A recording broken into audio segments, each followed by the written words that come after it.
Asalaamu calaykum waraxmatullaahi wabarakaatu. Kulanti wanaagsan. Sidee qof youtuber ah lacagtiisa u eegi kartaa?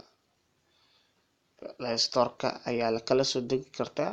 Abka waa kaasa how much adheesa daarto waa noqoto doonaa how much ayaa qoraysa kaasa how much open ayaa galaysa.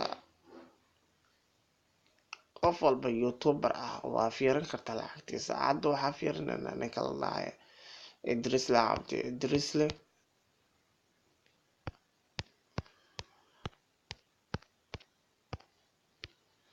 Idrisle Cabdi meequu qaata? Idrisle Cabdi waa kaasa. Idrisle waa kan estimated daily-ga wuxuu qaataa $6 ilaa $110. Estimated monthly-ga wuxuu qaataa $206 ilaa $3,300 monthly-ga. Estimated year-kana wuxuu qaataa sanadkii 2,000 ilaa 2,500 ilaa 4,000 ayuu qaataa Idrisle Cabdi. aan ka baxno sorry. Hadda waxaan gelinaynaa CK la tartamayo.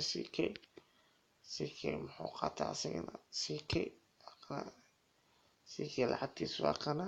CK wuxuu qaataa $50 ilaa $3 ayuu qaataa estimated daily-ga. $94 ilaa $100 waa monthly-ga. $1,200 ilaa $18,000 waa year-ka. marka waa kaas ayaan ku ekeen doonaa insha Allah billahi karim. waxyaalo fara badan ayaa qaadan doontiin. kusoo dhawaada dadkii channelka ku cusub. subscribe-ka ka iloobin walaal. share mahadsanidin.